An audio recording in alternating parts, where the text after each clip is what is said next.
días en Perú y buenas tardes en otras partes, ¿no? Si es que están escuchando en otros lugares.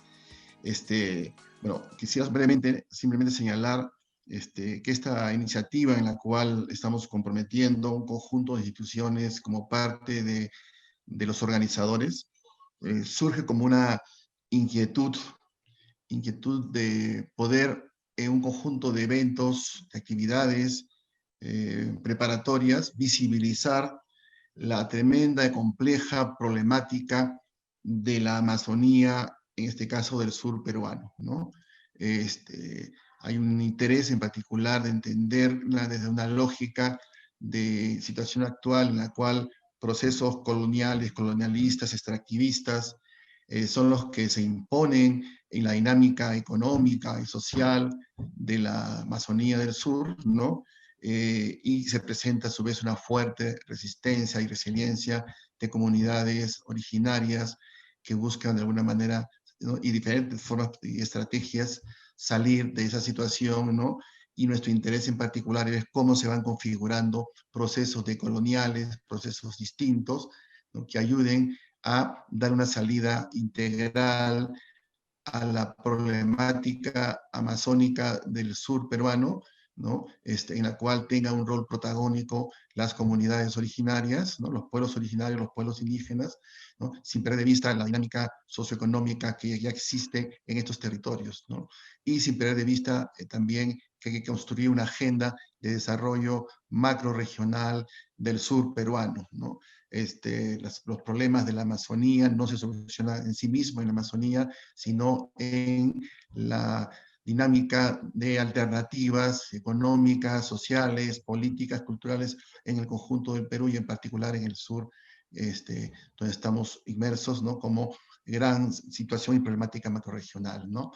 Desde esa entrada queremos propiciar este seminario que, repito, tiene una metodología un poco diferente a otros seminarios, en la cual se tratará de eventos acumulativos y preparatorios, mesas redondas, conferencias, ¿no? Diversas, ¿no? Con todos los temas que vamos a ir identificando y que están presentes en la problemática, en la realidad de la Amazonía del sur peruano, y a partir de ese cúmulo de intervenciones y de compartir experiencias y compartir enfoques diversos entre actores de academia, de sociedad civil, de indígenas, de ONGs, de gobierno, ¿no?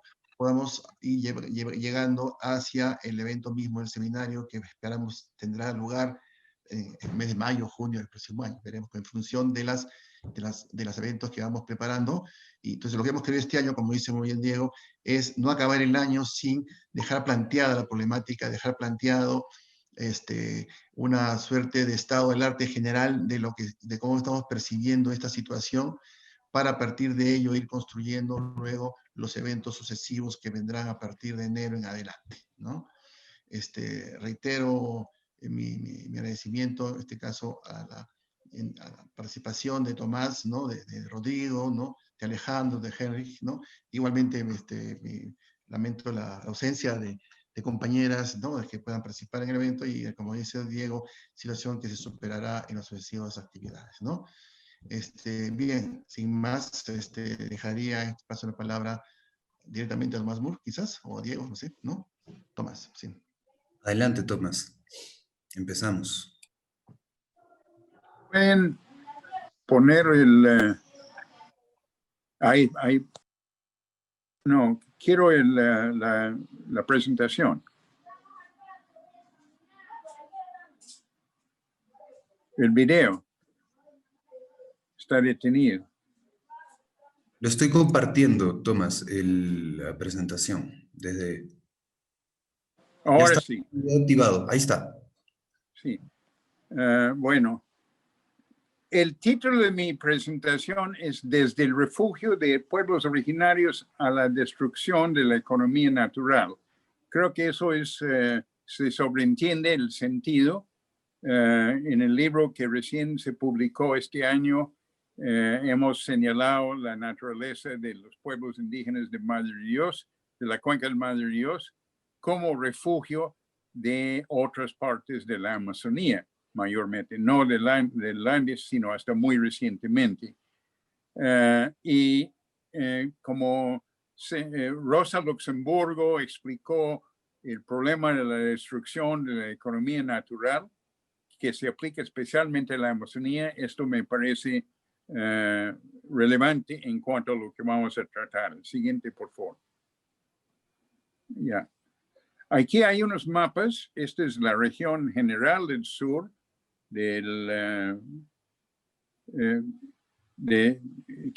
que está tratando el seminario. Siguiente.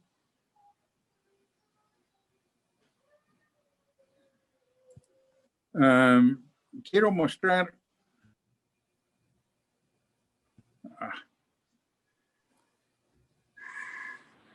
Ya, aquí hay una línea de tiempo de posibles migraciones desde el Alto Madeira en Brasil. Eso no es comprobado arqueológicamente, sino es una proyección mía en base a información lingüística y otra. También algunas informaciones arqueológicas, pero no, yo no soy arqueólogo y no puedo afirmar esto. Los primeros registros de la población humana son de ecólogos botánicos que datan desde 4.000 años antes de la era cristiana. Y quiero señalar que los ancestros de los pueblos originarios de Madre Dios, digamos, antes del caucho, son los Arakbut, Yine, Matzigenka y Eseja. Probablemente llegaron desde la Amazonía, o diferentes partes de la Amazonía suroccidental, en tiempos de diferentes milenios, antes de la época, en tiempos antes de la era cristiana y el primer milenio de la era actual. Y no desde el Amazonas central vía Ucayali, como postulaba Lathrop en su clásico libro de 1970. El siguiente. Ya, aquí hay algunas imágenes de comunidades nativas. Siguiente. Y he tratado de señalar diferencias para que se comprenda cómo son los indígenas amazónicos diferentes de la gente de la sociedad nacional. Primero, que su organización social es por grupos de parentesco, de manera muy diferente a lo que pasa con otras sociedades, sobre todo lo que se acostumbra pensar en el Perú. Después, la cosmovisión de los pueblos indígenas está completamente integrado a su entorno natural. Su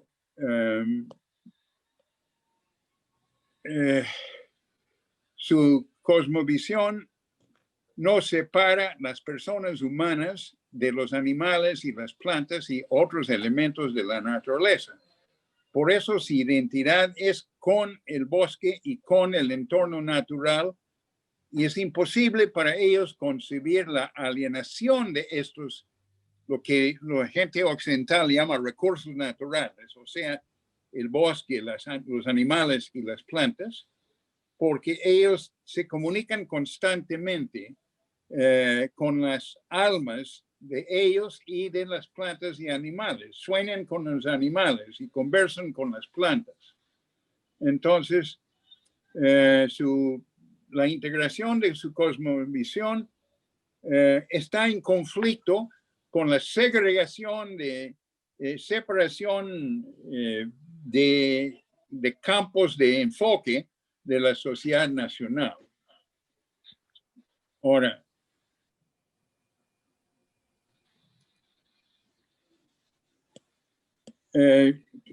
como ejemplo, para no ofender a la naturaleza, la horticultura tradicional de los pueblos originarios de la Amazonía sur peruano es de numerosas chacras pequeñas. Una familia tendrá con frecuencia 6, 7, 8, 10 chacras muy pequeñas con diferentes cultivos. En años sucesivos abren más chacras, pero no abren 2 hectáreas o 3 hectáreas en una sola chacra, porque eso no permitiría la recuperación del bosque. Al abandonar las chacras cuando se agotan los suelos y hacer chacras en otras partes, el bosque se recupera. Eso no sucede con la agricultura que va promoviendo el Estado, que es de monocultivo. Entonces, eso es un conflicto serio y muy importante. Además, no conocen derechos de propiedad sobre elementos de la naturaleza. Eso es absolutamente inconcebible. Se comparte la naturaleza y nunca han pensado que esto es mío y un lindero, un hito y el otro lado es tuyo. Entonces, eso les genera problemas cuando la gente de fuera, aprovechando las leyes, establece derechos y se superpone y entran en conflictos. Cuando no había esos conceptos de propiedad, había más unión y más aceptación de la gente externa de la situación ahora. La economía indígena es del don, de reciprocidad, no compraventa. Siguiente, por favor. Aquí hay unas fotos de escenas de áreas naturales protegidas biodiversas en la Amazonía Sur. Ya se perdió.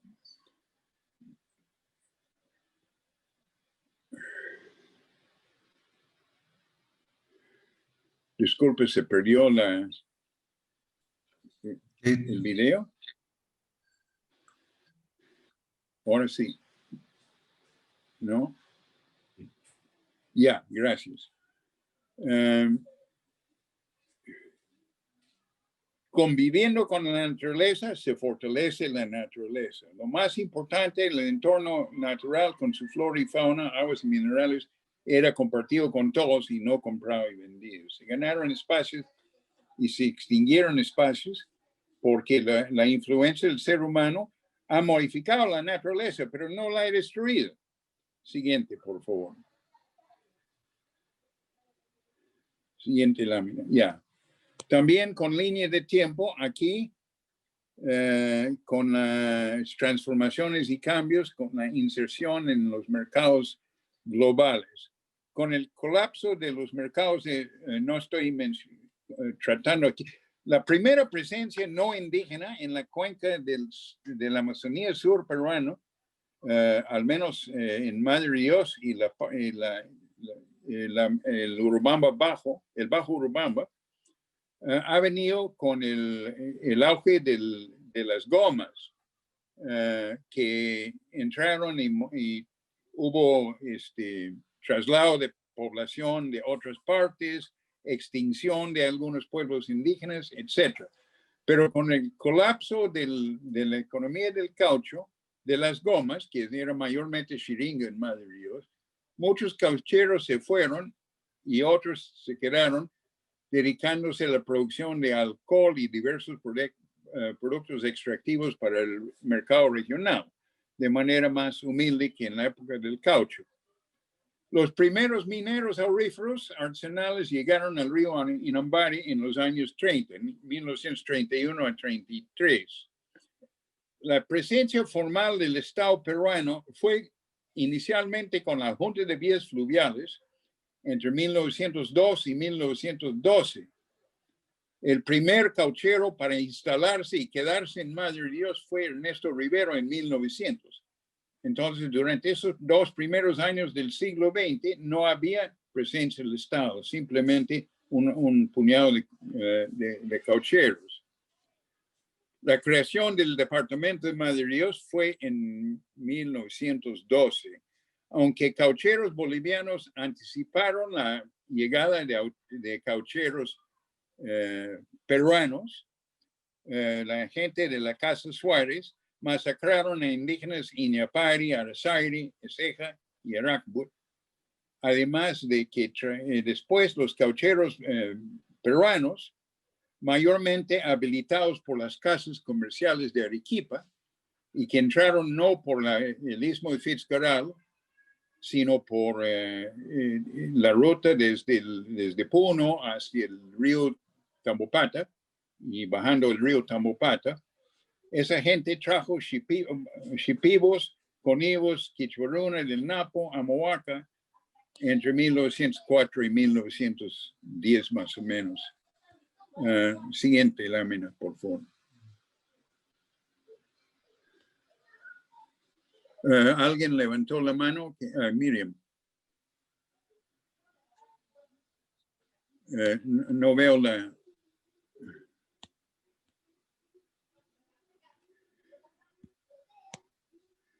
No, Tomás, continúa y luego vamos a tener un momento para los comentarios. Ya, imagen. Estamos viendo la diapositiva también. Ya, ahora sí. El camino de Herradura se abrió en 1906, permitiendo el tráfico por esa vía que mencioné.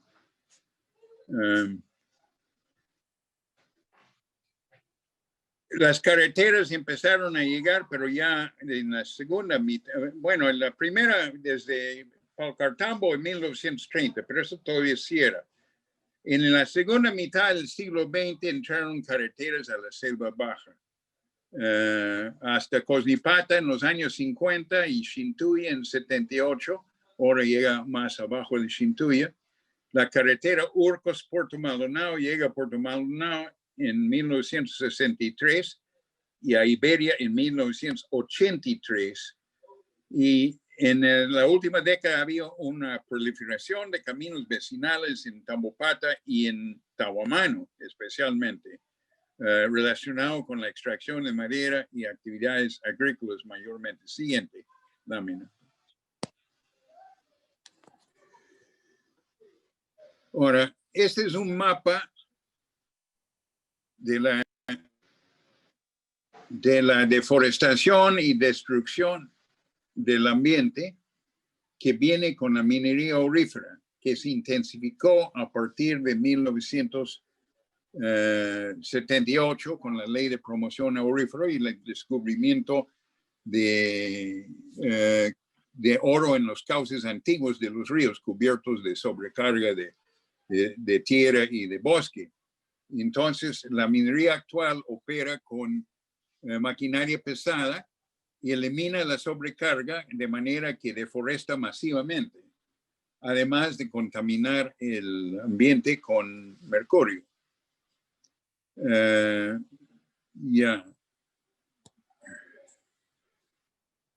A partir de de la apertura de la interoceánica y el alza de precio del oro, se intensificó mucho más el oro y de manera sumamente desordenada, que el gobierno no ha tenido la capacidad de poner orden y además ha padecido varios defectos de separación sectorial de las funciones, falta de catastro integral y de superposición de derechos que arman conflictos sociales muy graves, además de la deforestación masiva y contaminación de los ríos y peces de mercurio. A partir de 1912, las organizaciones criminales, mayormente vinculados de alguna manera con el narcotráfico, entraron masivamente y hubo decretos supremos elaborados en Lima sin conocimiento de la realidad en la selva sur o en Madre Dios, y ahora las organizaciones criminales han obtenido el dominio político, económico al menos, y no político, de la región. No del gobierno regional, digo, pero sí de espacios muy importantes que están en el Ministerio Público y en el Poder Judicial en el Congreso de la República incluso, y en varios otros gobiernos regionales de la Amazonía. Los conflictos sociales surgen de los derechos superpuestos y abusos laborales que se dan en el contexto del desorden de las actividades extractivas. El siguiente lámina, por favor. Esa es una imagen de la zona de La Pampa, donde se ve el impacto de la deforestación y contaminación con mercurio de las aguas de la zona. Siguiente, por favor. Y aquí hay otras imágenes de deforestación masiva como resultado del oro. Siguiente, por favor. Siguiente lámina. Sí, aquí vemos la asociación de cultivos de coca con minería aurífera. Los relaves, a ver, los cultivos de coca están en puntos rojos y la minería, los relaves mineros de color más claro. Esto está en Sangamán, en Puno, pero la situación ocurre en Huepetwe y en Inambari de Madre Dios. Además de que entiendo en alguna medida en el Alto Madre Dios, pero menor que en esas zonas. Siguiente, por favor. Quiero señalar que la relación con el narcotráfico no es solo el cultivo de la coca. Tienen más peso en la comercialización del oro, que es un problema grave que el Estado no está viendo en este momento, lamentablemente. Ahora, ha habido deforestación masiva por carreteras formales e informales en Tambopata y Tawamano y degradación de los bosques por la extracción selectiva de madera. Con las leyes que en la izquierda se muestran las diferentes leyes forestales desde 1975. Desde mi perspectiva, la del 75, durante el gobierno de Velasco, fue la mejor porque permitió que la gente local en sus chacras podían obtener contratos de hasta 1,000 hectáreas y dedicarse a la labor que siempre hacían, además de la castaña y otras cosas, sin problemas de superposición. Era más inclusivo, aunque se abusó en algunas medidas, cuando algunas personas habilitadoras acapararon derechos forestales a nombre de los habilitados en mayor extensión. Las siguientes leyes forestales han complicado el cuadro y conducido a una masiva deforestación por carreteras forestales de las empresas grandes que se dedican a extracción. Eso se ve especialmente en la provincia de Tawamano, en Madre Dios. Entiendo que hay algo en el Bajo Urubamba también. Y la actual ley está aprobada en 2011, y entró en efecto en 2015 con la aprobación de sus 4 engrosísimos reglamentos. Prácticamente excluye al pequeño extractor a menos que entre en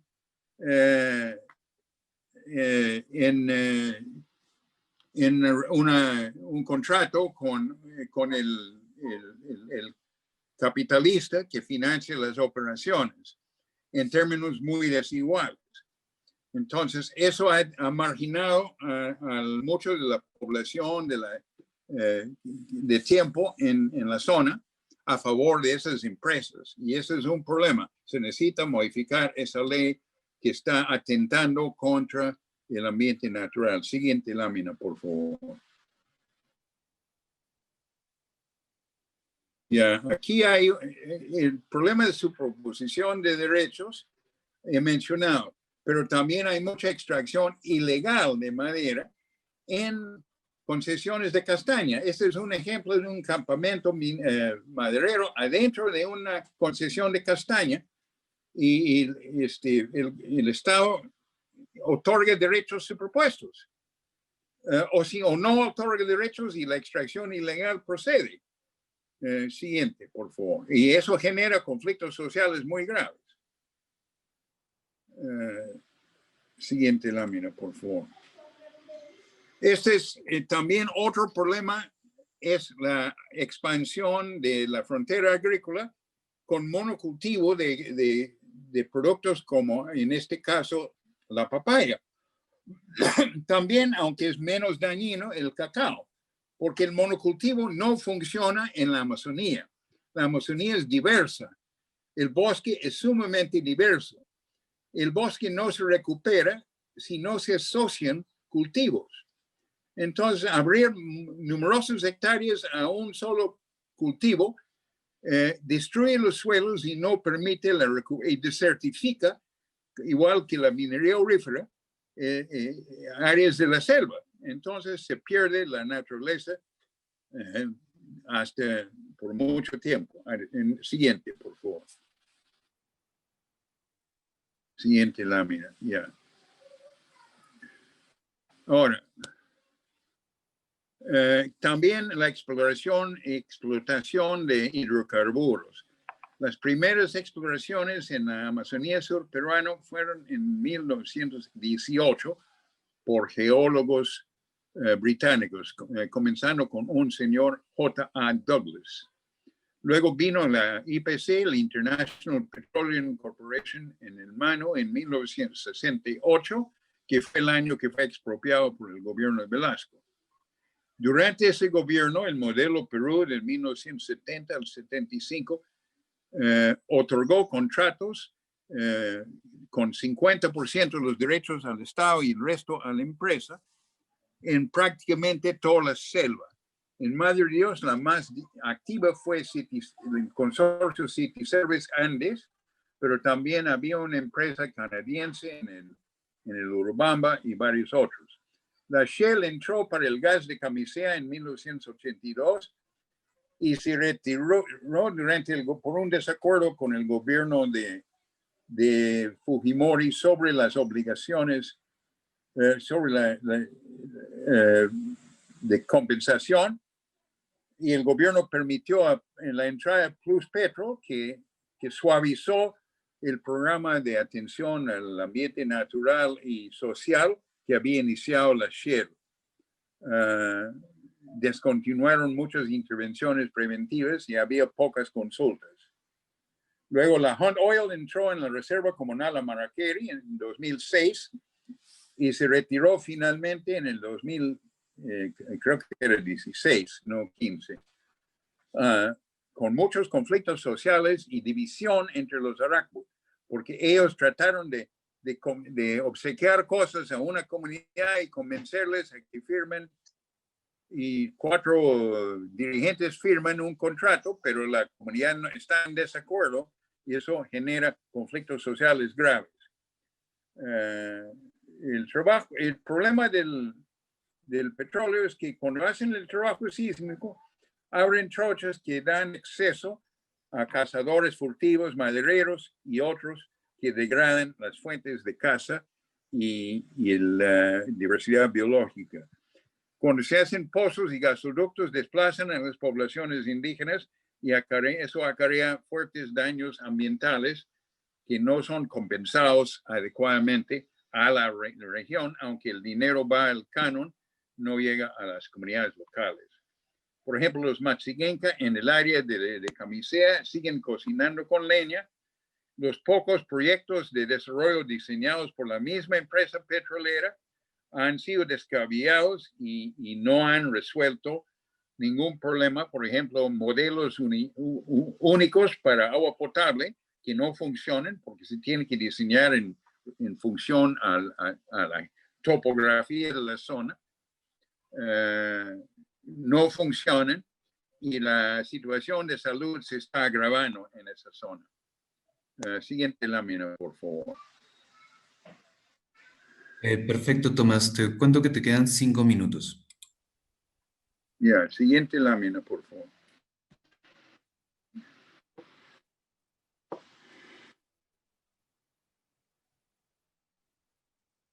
Ya.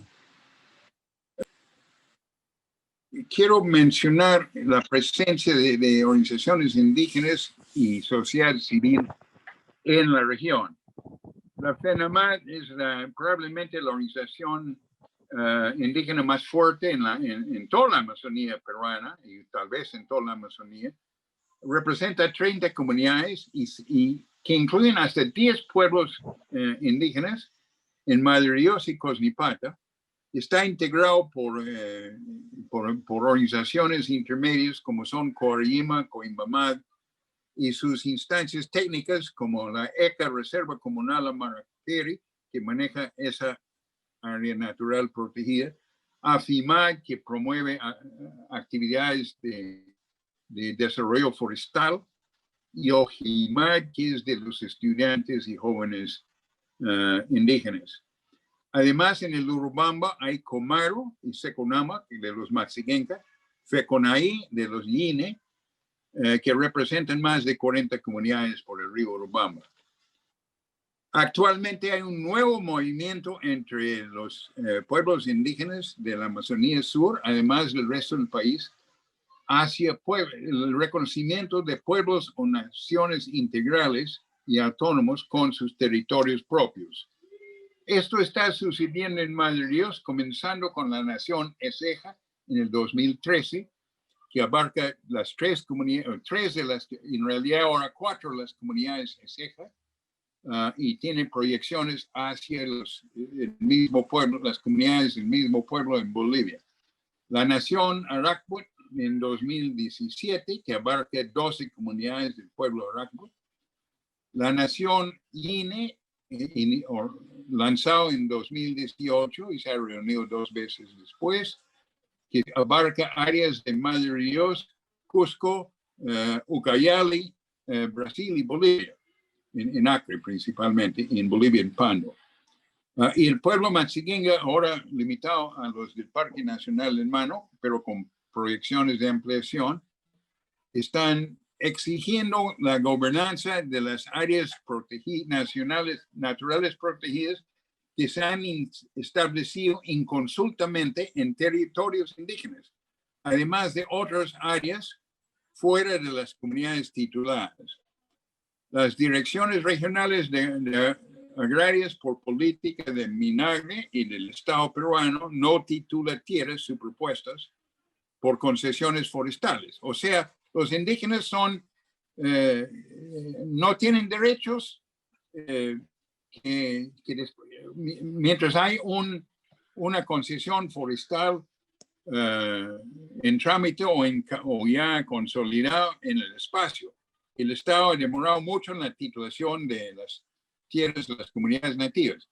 Por ese motivo están exigiendo territorios integrales y autónomos y reconocimiento como pueblos o naciones, y ya no comunidades nativas. Siguiente lámina, por favor.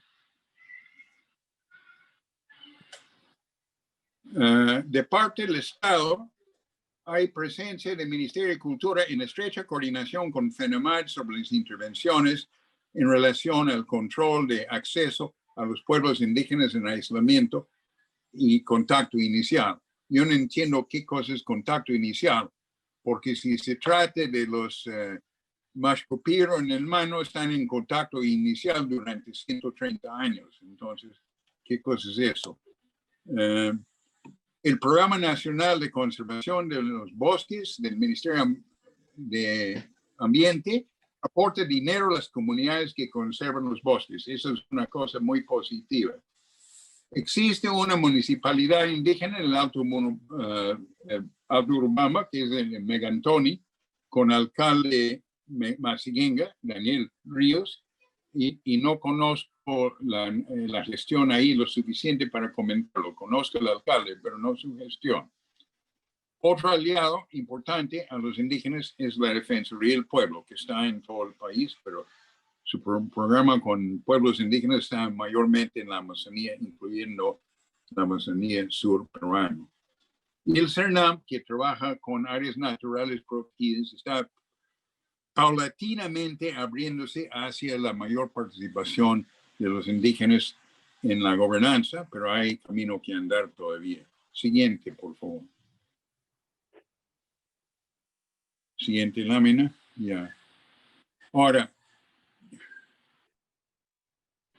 no, quería mencionar las ONGs, las organizaciones social civil, que son aliados a las organizaciones indígenas, algunos de ellos, de manera muy importante. Eso incluye, por ejemplo, ACA, que tiene actividades en Madre de Dios, en diferentes partes, y en Cosnipata, en Cusco. Incluye BBF, Sociedad Zoológica de Frankfurt, que tiene actividades en el Parque Nacional del Mano, incluido un programa importante de educación intercultural bilingüe que no existía antes en Madre Dios, como es el caso en Ucayali, Loreto y la Selva Central.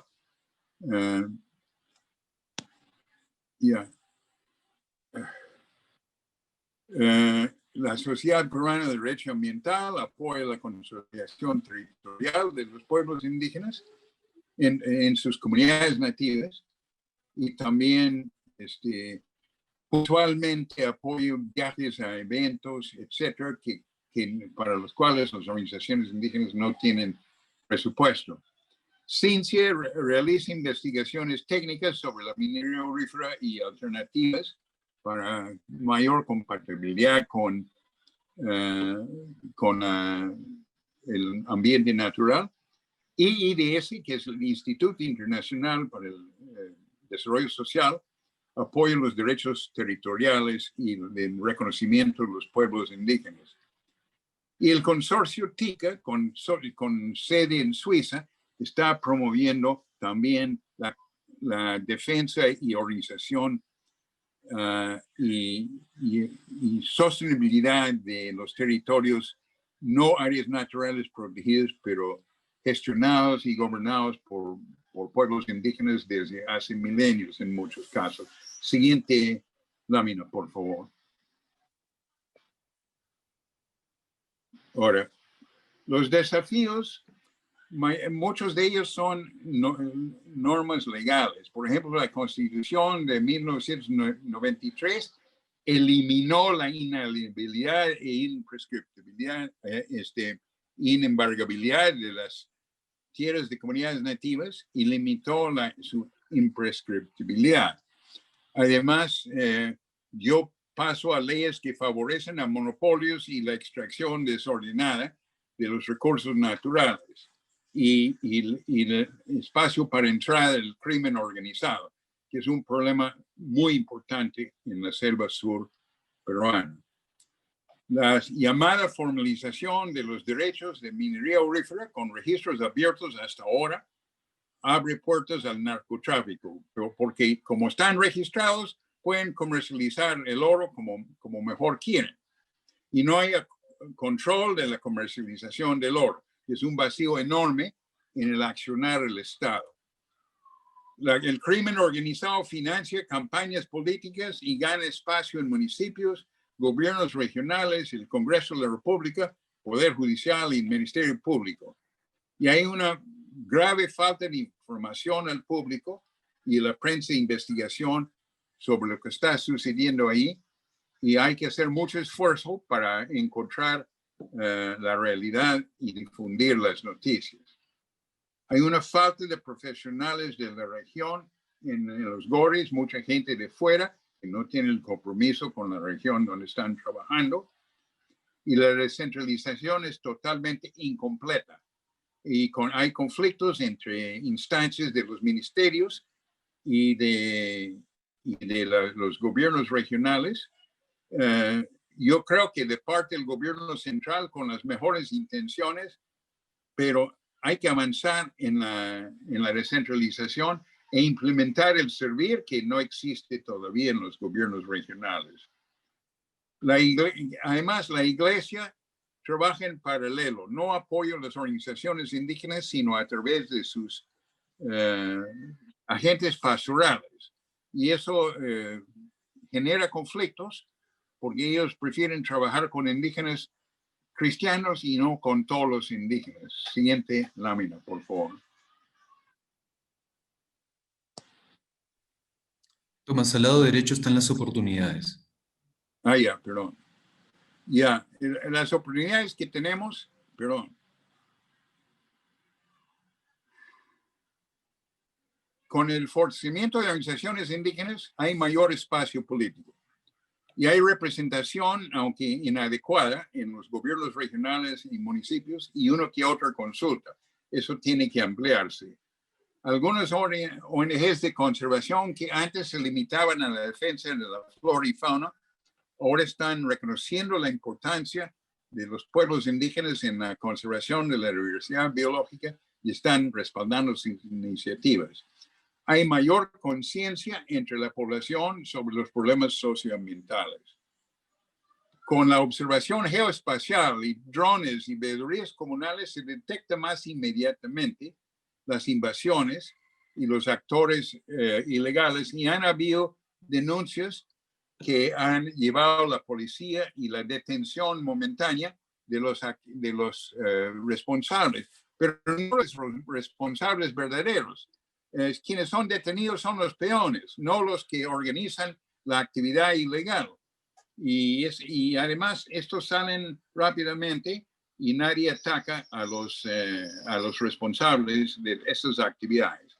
Y ahora hay más universidades abiertas a alternativas políticas, y entre ellos mencionaría UNAMAD y Nopoqui, aparte de las universidades, por ejemplo, en Cusco y Lima, que también son muy activos en eso e importantes. Siguiente lámina.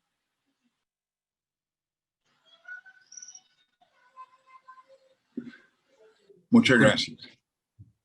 Muchas gracias a ti, Tomás, por esta buena presentación. Y ahora tenemos un panorama amplio sobre lo que se le había comentado al principio del evento. Ahora le doy la palabra a Heinrich Helber, quien tienes 8 minutos para participar. Te voy a avisar cuando te queden 4 y 2 minutos para que sepas tu tiempo. Adelante, Heinrich. Bueno, buen día con todos. Gracias a Tom por la ponencia, obviamente basada en una presencia larga, una gran cantidad de información y una revisión también de los trasfondos políticos que están detrás. Yo solo quiero ver, digamos, en este gran tablero, poner un poquito los principios de acción que están detrás. Yo me recuerdo muy bien cuando he trabajado en el Parque Nacional del Manu. Todos sabíamos que los cedros bajan por el río y pasan delante de las comunidades que están asentadas dentro. Ellos no tienen el derecho a usar ese cedro. Salía, ¿quién lo usaba? Las gentes mestizas que estaban en Pocamano. Y el criterio era claro.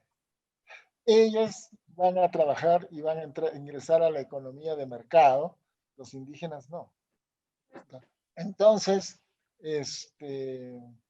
ahí había ese criterio que ha sido favorecer la producción por encima de todo. O sea, la generación de ingresos económicos y ingresar a la economía de mercado. Eso tenía total privilegio en las autoridades peruanas y creo que Manu no era excepción, pero tenía todo el edificio de la gestión económica nacional orientado hacia eso. Producción, no importa cómo. El otro lado era la gestión del ambiente. Esa estaba en manos de, claro, las comunidades, los pueblos indígenas, la gente en aislamiento voluntario todavía más, ¿no es cierto? Todas las personas que no producían para producir renta, sino para vivir bien. O sea, la gestión ambiental correcta, la que tiene a los recursos naturales, tiene una relación ética con ellos. En cambio, que eso me lo han resaltado siempre la gente de Aguajún, por ejemplo, ¿no? Nuestra relación es ética, que se traduce en lo que Tom dijo acá a la hora de caracterizarlos, que los ven como personas, los ven como entes vivos y personas con los cuales hay que relacionarse y hay que buscar equilibrios y gestionar esos equilibrios. Y es una gestión llevada, pensada, ¿no es cierto? No es una cuestión de que te viene la ley natural y No, no, aquí es algo que hay que negociar. Y entonces ese es un producto social. La sostenibilidad del bosque es un producto social. No es una cuestión de habilidades, capacidades o de leyes naturales. Ahí está detrás la gestión. Entonces, hay esto, que hay dos principios económicos de facto. El gobierno, la sociedad peruana, el Estado peruano maneja el deseo de desarrollo y produce lo contrario, desastres. Produce desastres ecológicos, desastres económicos, desastres humanitarios, epidemias, invasiones, etc.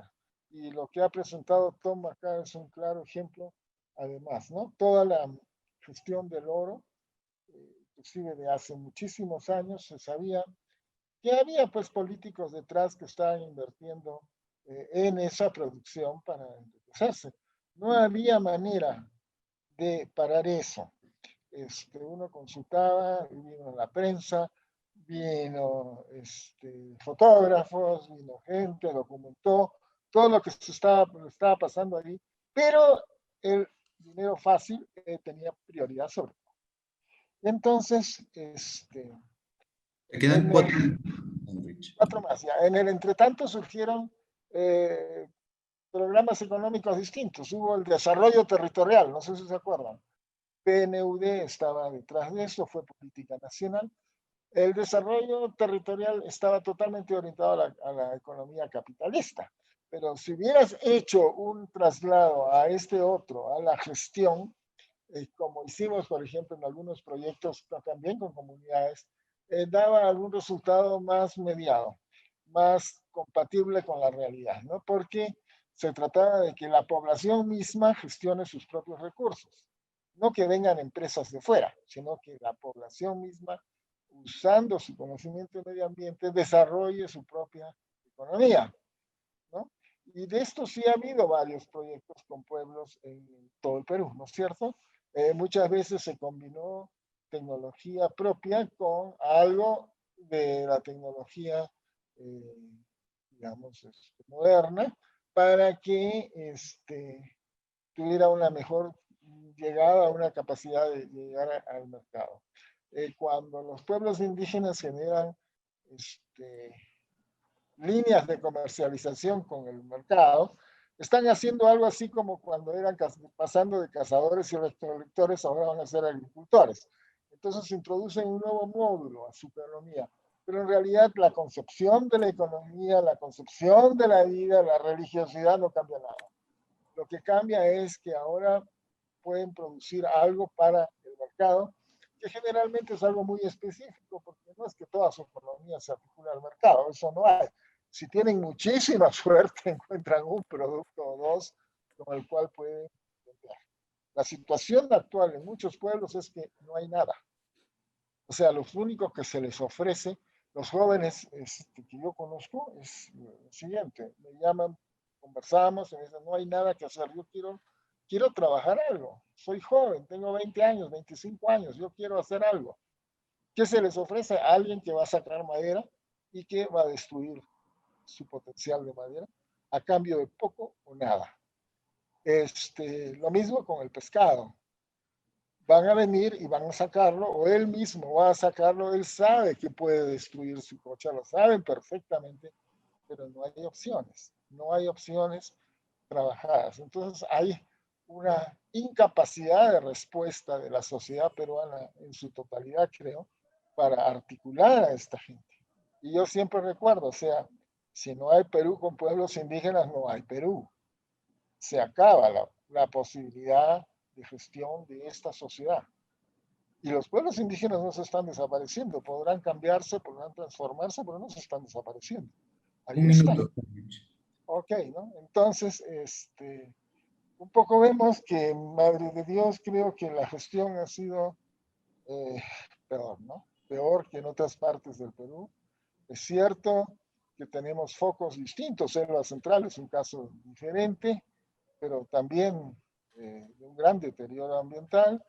En la parte norte hay variedad de casos, pero sí tenemos agentes muy fuertes como los Awajú, que sacaron a todos los mestizos de su territorio prácticamente, en algunas partes, no en todas, ¿no? En algunas partes, en Cenepa, por ejemplo, en toda esta zona, ya casi no quedan colonos mestizos. Hay algunos señores mayores, casados con mujeres nativas y que tienen sus niños, ellos han quedado, pero casi el resto de personas no.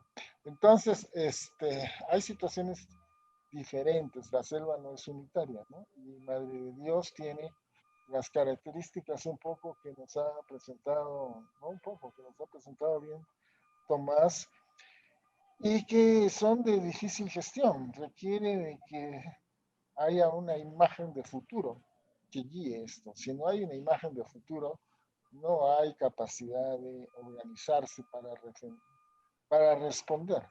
Y eso no se está creando, no tenemos un movimiento político que lo esté haciendo, salvo las comunidades y sus organizaciones. Las comunidades y sus organizaciones sí tienen una imagen de la vida que quieren en el futuro, pero el resto de la sociedad peruana no ha construido eso todavía.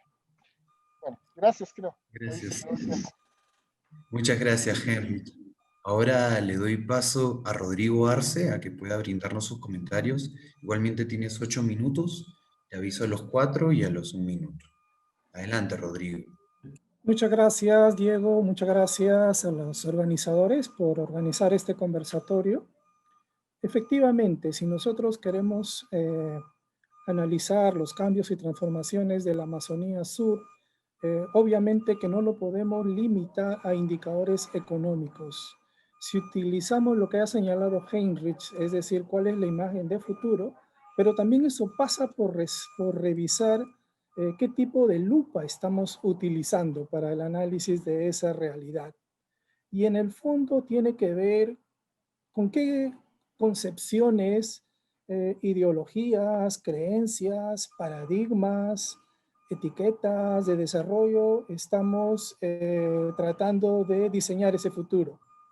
Porque pasa también que nosotros, para poder acercarnos de mejor manera, necesitamos una revisión profunda de las bases epistemológicas con la que hemos llegado a los conocimientos actuales, pero también al lenguaje que se utiliza. Por ejemplo, se habla normalmente como recurso natural, recurso forestal, capital natural, producción, productividad, competitividad, como palabras normalizadas y necesarias para hacer desarrollo.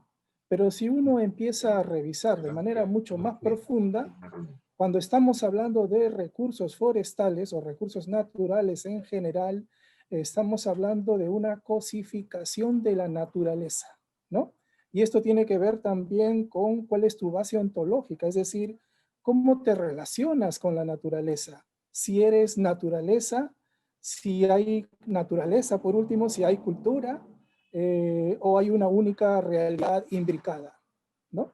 Como dicen algunos estudiosos, no hay naturaleza, no hay cultura, simplemente hay una realidad imbricada.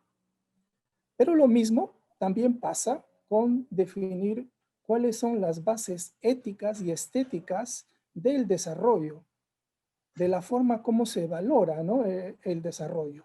Porque una cosa es valorar, digamos, crecimiento económico por sobre todas las cosas, que valorar la vida en todas sus manifestaciones. Y esto cambia el foco de análisis. Porque una cosa es el éxito en términos de empresarialidad y exportación, etcétera, y otro es cuál es la medida de una profunda sustentabilidad.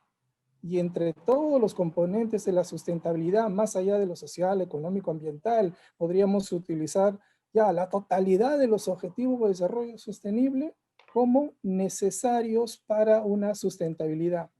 Pero aún así no es suficiente. Por eso es que hay búsqueda de alternativas al desarrollo. Entonces también viene un cuestionamiento de lo que entendemos por desarrollo e incluso desarrollo sostenible que ha demostrado sus límites. Puesto que con desarrollo sostenible y todo, con institucionalidad, legalidad, etcétera, hemos superado ampliamente una serie de umbrales ecológicos.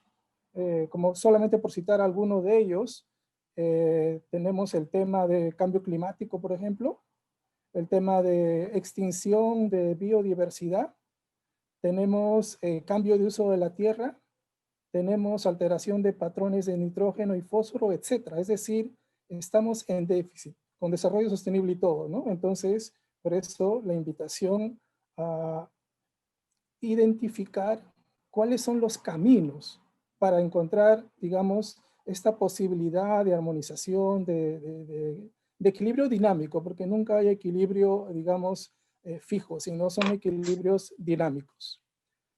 Muy bien. Y también con relación a la base ética, ¿no? Porque una cosa es que lo que está en el bosque simplemente sea cosa, recurso, a que sea, digamos, pariente, a que sea la vida, espiritualidad, deidades, etcétera, ¿no es cierto? Y el valor de la vida de cada animal, de cada planta, no solamente reduciéndolo a una mercancía, como es lo que normalmente hemos hecho, ¿no? 4 Ahora, minutos. en medio de todas las dificultades justamente trabajando el tema del manejo forestal, sí hay dificultades todavía, pese a, digamos, avances científicos, de tecnología, etcétera, como se ha señalado, todavía hay dificultades para decir que estamos manejando sustentablemente los bosques. Hay que reconocer, no obstante, hay algunos esfuerzos relevantes de prácticas de manejo de bosques, ¿no? Certificadas, por ejemplo, en el caso de madera y no maderables, especialmente la castaña. En general, algunos avances positivos que podríamos señalar y que Tomás ha destacado refiere a la emergencia de la academia local, por ejemplo, ¿no? Por presencia de universidades regionales. También hay que destacar la emergencia de talentos locales, ahora ya con participación en la toma de decisiones sobre el desarrollo amazónico. Lo mismo también se ha destacado las organizaciones locales con un rol activo en las propuestas de conservación y derechos de los pueblos indígenas. Todo esto, digamos, tiene un impacto. Lo que vemos, lo que nos queda son dos grandes impactos. La consolidación de una ontología disyuntiva que separa al ser humano de la naturaleza, por lo tanto la cosifica y reduce, digamos, a una cosa, a una mercancía. Y justamente la otra tendencia es la consolidación de la mercantilización de la naturaleza. Consolidación de una ontología disyuntiva asociada a la consolidación de la mercantilización de la naturaleza. Todo eso, como también ya sabemos, pero es importante destacarlo, refiere a una serie de impactos, ¿no? Esta legitimación de un modelo de desarrollo a expensas de la naturaleza, ¿no? La pérdida de ecosistemas y diversidad biológica que no solamente se reduce, diríamos, a deforestación, sino también a fragmentación y todo el impacto que eso tiene sobre, digamos, la viabilidad, digamos, de que fluya la vida, el pool genético, pero no solamente eso, sino toda la serie de ciclos biogeoquímicos, etcétera, ¿no? La contaminación ambiental, que no solamente se refiere a contaminación de los ríos, sino que sabemos ahora que el mercurio está presente en el agua, en los suelos, en el aire, en la gente de Puerto Maldonado, en las comunidades nativas, así es que es un serio problema, ¿no? Y con la consabida, digamos, afectación de derechos humanos en general, afectación de derechos de los pueblos indígenas y afectación de derechos culturales también, porque si la ideología es que hay una única manera que todos tenemos que seguir para alcanzar el desarrollo, también es cierto que la consistencia de la matriz cultural indígena, digamos, se ve afectada por estos nuevos valores de desarrollo, ¿no? Entonces, y ya para terminar, quiero destacar, digamos, algunos de los logros con relación a las organizaciones. Sí, efectivamente, concordar con Tomás, destacar el papel importante de la FENAMAD en los derechos de los pueblos indígenas, el tratamiento de los PIASI. También hay que destacar los avances en cuanto a cogestión, y ahí la experiencia de la ECA Maracaeri es muy sustancial. que como sabemos ha ganado un premio latinoamericano de innovación del desarrollo a través de buenas prácticas para el manejo sostenible de la castaña, a procesos también de certificación, ¿no? de la castaña a nivel local, y el papel fundamental que ha cumple en la Asociación Nacional de Ejecutoras de Contratos de Administración con un fuerte liderazgo. Hay que señalar además los avances con relación a la propuesta de red indígena amazónica, que tiene que ver con justamente cómo hacer desarrollo desde la cosmovisión indígena, desde una perspectiva territorial, integral, bajo gobernanza propia, ¿no? Eso está en construcción. Justamente eso permitiría avanzar hacia adelante de cómo hacer desarrollo, si es que vamos a utilizar esa palabra, puede ser buen vivir, vida plena u otra, con árboles en pie. Porque, digamos, seguir el modelo de concebir a la selva solo como canasta de recursos es un motivo de una serie de repercusiones negativas. Ya sabemos que la pandemia tiene que ver con la afectación de los ecosistemas, ¿no? Cuando nosotros hemos privilegiado un derecho sobre el otro, hemos tenido dificultades, porque no es el hombre sobre la naturaleza ni la naturaleza sobre el hombre, es cómo conseguimos el bienestar de la gente con la felicidad de los bosques, para graficar que en los bosques también hay vida, que en los bosques también hay sintiencia. Es decir, hay seres sensibles que nunca lo hemos visto ni lo hemos querido ver, ¿no? Otra experiencia interesante, creo que ya me queda un minuto, Diego, tiene que ver Ya también estamos con con el la tiempo, Rodrigo. Asociación Forestal Indígena, la que se ha señalado, la AFIMAT, ¿no? Que ha logrado importantes avances con relación al manejo de la castaña, precisamente, ¿no? Entonces, simplemente señalar que tenemos que revisar los marcos con los cuales nos acercamos al desarrollo, como normalmente lo hemos hecho, y eso implica una revisión de la manera de pensar, de sentir y de hablar y de soñar también. Gracias. Muchas gracias, Rodrigo. Antes de continuar, quiero hacer un fe de ratas, porque cuando te presenté dije que eras candidato a doctor y, y tuve una pequeña confusión. Rodrigo ya es doctor. Solo quería hacer esa pequeña aclaración y ahora dejarle el paso a Alejandro Camino. Igual, Alejandro, te doy tienes 8 minutos, te aviso los 4 y 1 minuto. Adelante. Correcto. Bueno, en primer lugar, felicitando a Tom por esta visión comprensiva, porque además tiene una característica interesante, es cómo se ha ido articulando dentro de la lógica de la extracción y la explotación del medio de aspectos tales como el oro con la coca, ¿no? La extracción de la madera disfrazada por el aprovechamiento de la castaña. Y creo que esos son temas bien interesantes, cómo se articulan estos negocios que van de una manera afectando el medio y a las poblaciones. Yo quiero hacer una referencia a uno de los puntos que trató en la parte histórica sobre Madre de Dios, que también plantea una relación con lo que señaló Henry. Por les decía, por ejemplo, los aguajún desarticularon la presencia de colonos y gente que se había establecido en la zona, posiblemente de la zona de Cajamarca, de Cutervo. En el sur hay una diferencia, y la diferencia está en que la presencia de la zona andina sobre las vertientes orientales de los Andes del sur ha sido muy fuerte. Por ejemplo, Coñipata, que es un territorio básicamente fue Huachipairi, ¿no? En su mayor parte, fue el fundo de Isabel Chimpuoyo, la madre del Inca Garcilaso de la Vega, ¿no? Donde tenía su fundo de coca, que después en la colonia se convierte en la fuente de la coca para la minería en Potosí. Todo eso venía de Coñipata, ¿no?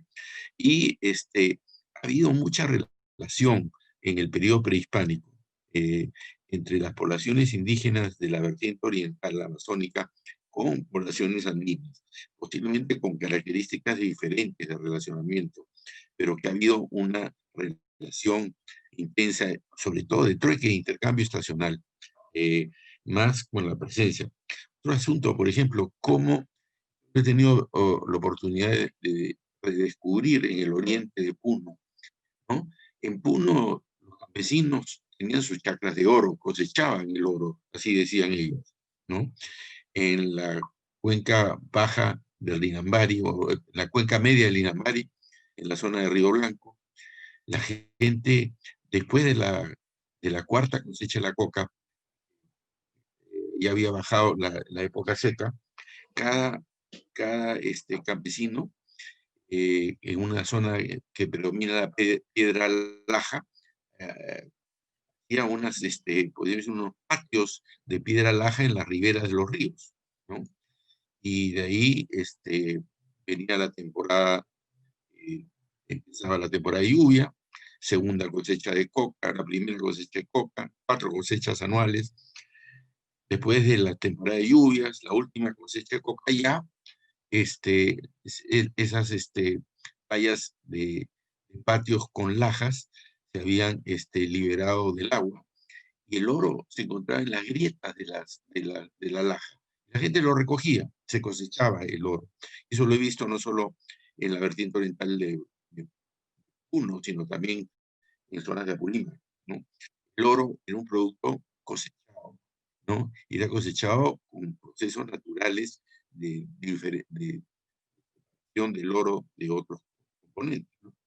Entonces, este tema de 4 minutos, Alejandro. relaciones Andes con la zona amazónica ha sido importante en la Sierra Sur, y ha cambiado dramáticamente con el desarrollo de las carreteras y el desarrollo de una economía extractiva capitalista. Otro tema que quería señalar, bueno, también hay una época importante en la zona oriental de Madre Dios, que fue la época de la extracción de la quina, sobre todo en la frontera Perú-Bolivia, la calizaya, ¿no? Donde anterior al caucho, ¿no? Donde hubo una explotación extractiva matando los árboles silvestres de quina. Realmente, un tema que me interesa mucho, el tema que planteaba originalmente Tomás, las relaciones de la gente con plantas y animales. Hoy día ha surgido todo un movimiento dentro de un sector de la biología que se llama la neurobiología vegetal, basada en investigaciones que pueden ustedes ver. Si buscan neurobiología vegetal en YouTube, van a ver los experimentos de cómo las plantas se comunican entre sí, cómo las plantas se comunican con los animales, cómo las plantas responden a las relaciones de los humanos cuando se les acercan, o las tocan, o las cosechan, ¿no? Las plantas, cómo se relaciona una especie de planta con otra planta, cómo le comunica la llegada de una planta a otra planta, la llegada de un insecto predatorio, ¿no? Todo esto ha convertido a un punto a la biología, trastocado totalmente este concepto tradicional de la botánica y la biología, descubriéndose que las plantas tienen capacidad de almacenar información, de reaccionar previamente a la presencia de un fenómeno, de comunicarse entre ellas, y es una información interesantísima, que es parte de este mundo de la relación humana amazónica con su medio ambiente natural. Recomiendo que vean este material interesantísimo que cuestiona, por ahí salieron algunos botánicos a decirle a Stefano Mancuso, que es un italiano que promovió esto, a decirle, oye, es tonteras, las plantas no tienen neuronas. Y dijo, sí, efectivamente, no tienen neuronas, pero miren ustedes, aquí están las evidencias de toda una vida interna del mundo vegetal, relacionamiento con plantas, animales y humanos. 1 minuto. Tienen alma, tienen alma. En otra palabra, el concepto del alma de las plantas y de los animales, sumamente interesante. Un tema que me hubiera gustado escuchar, porque lo he visto más en la selva del norte, es la tendencia que se viene dando al desarrollo de la acuicultura. No sé si esto es un fenómeno que se esté desarrollando en Madre de Dios, pero es un fenómeno que está creciendo. Hoy día pescado amazónico en los mercados de Lima, ¿no? Que antes era y finalmente, creo que hay un tema que no lo hemos tocado y que es un tema muy importante, el tema del reforzamiento de la identidad. Creo que de alguna manera Rodrigo Arce ha tocado el tema de alguna forma, pero creo que el tema de la identidad es lo que de alguna manera debe trazar el camino futuro de estos pueblos en la medida en que mantengan su identidad y su cultura, de ser la posibilidad de que realmente veamos una subsistencia, una tradición cultural.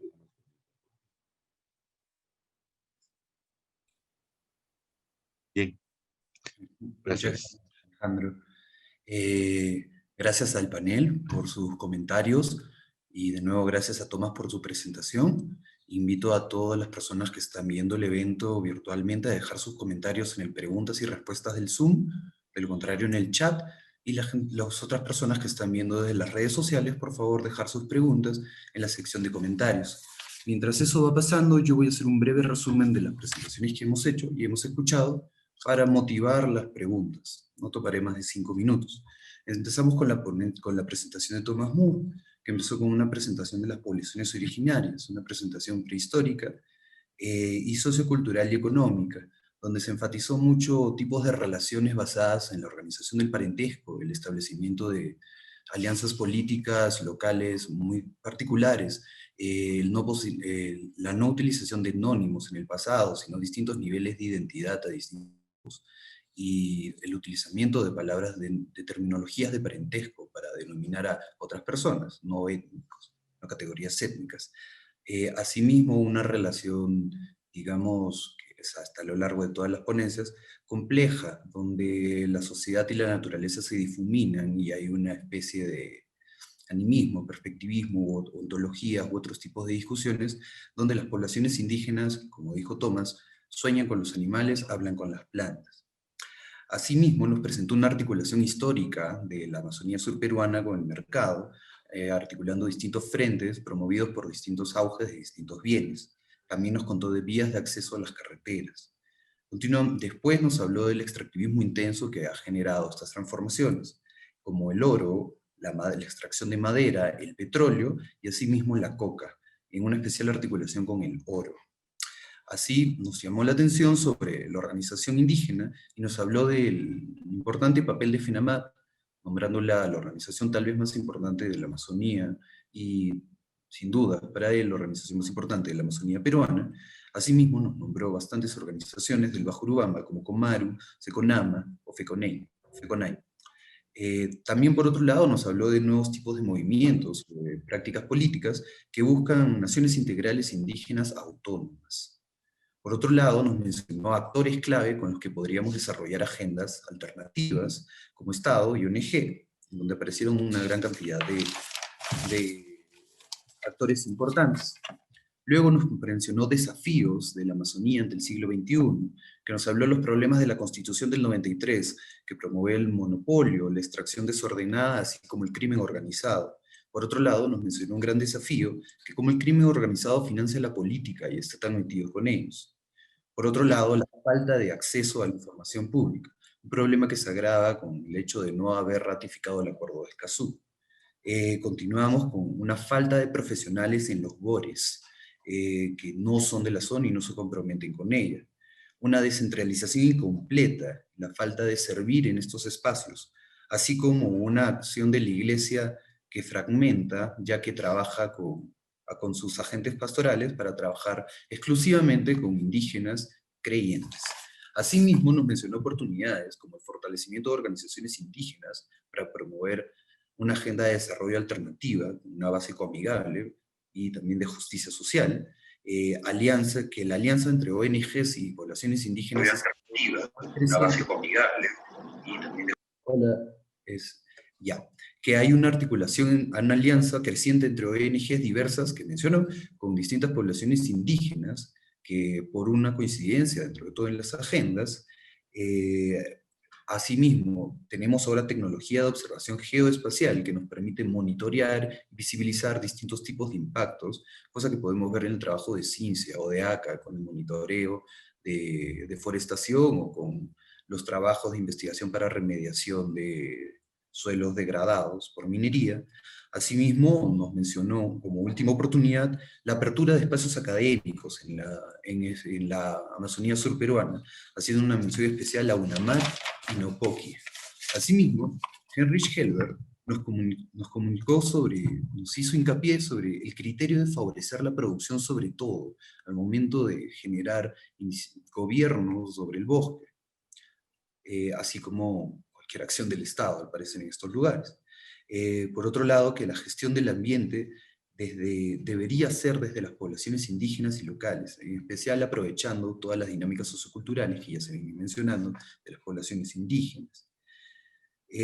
Así, de esta manera, nos mencionó que hay dos tipos de estos gobiernos, ¿no? El gobierno del Estado, que entra con frentes económicos y que genera una mercantilización, mientras que está el gobierno de base, que es el que debería ser fortalecido, utilizando lógicas locales de articulación con el medio ambiente, que son ecoamigables y promueven la justicia social. Son los que deberíamos ver alternativas de poder promoverlas. Asimismo, continuó diciéndonos que el desarrollo territorial es orientado hacia el mercado y debería la gestión local. Así, también nos comentó que no hay oportunidades de desarrollo social en los pueblos indígenas, los jóvenes no tienen trabajo, no hay una articulación con frentes económicos justos, y lo cual los empuja a una serie de problemas.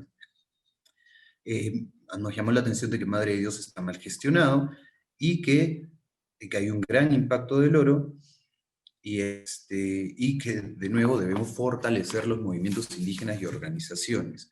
Rodrigo Arce nos llamó por sobre todo a no limitarnos a indicadores económicos, sino a pensar en qué perspectivas utilizamos para diseñar ese futuro, para diseñar estas alternativas de desarrollo. Para eso nos pide pensar en qué bases epistemológicas utilizamos para generar estas perspectivas, y normalmente están orientadas, como ya señaló Henry y Thomas, y va a señalar Alejandro, hacia la mercantilización. ¿Qué relaciones hay con la naturaleza detrás de las relaciones locales, que Herrich nos llamaba como el gobierno local del bosque? A esto Rodrigo nos habla de una naturaleza imbricada, donde la naturaleza y la sociedad o la cultura se difuminan y obtenemos relaciones más complejas de las que esperamos. Para eso hay que analizar las bases éticas y estéticas sobre el desarrollo. ¿Qué componentes se basan en la sustentabilidad? Los ODS son buenos, pero no bastan. ¿Qué éticas y tecnologías hay detrás de esto, de las poblaciones locales? ¿Qué relaciones hay con distintos tipos de seres en el monte? También dio hincapié en la academia y en los talentos que emergen en la Amazonía surperuana y que pueden empezar a tomar decisiones y participar en los procesos de toma de decisiones. Asimismo, habló de las organizaciones locales como entidades claves para el desarrollo. Por otro lado, nos mencionó sobre dos impactos profundos que se están generando, o dos impactos como que están detrás de todo esto. El primero es una ontología disyuntiva que genera que está articulada con la siguiente, que es la mercantilización de la naturaleza, lo cual disrumpe las organizaciones locales, o la matriz indígena, como él nos llamó, que es básicamente todas estas características socioculturales que vamos mencionando. Nos menciona que hay una fragmentación de la viabilidad de la vida, hablando no solo de esta complejidad interconectada entre sociedad y naturaleza, por así decirlo. Nos habló de que la contaminación no solo es de ríos, sino llega aire a personas, tierras a través del mercurio por la alta actividad minera. Hay una afectación a derechos humanos, indígenas y territoriales, por lo tanto, y por este fenómeno de frentes económicos y de profundización de lógicas mercantilistas. Hay logros muy importantes de las organizaciones que se deben señalar. Nos habló de FENAMAT, de la ECA Maracaire, asimismo nos habló de AFIMAT y su manejo de castaña. y que lo que deberíamos hacer es buscar el bienestar de la gente, así como la felicidad del bosque, para entender esta compleja interrelación.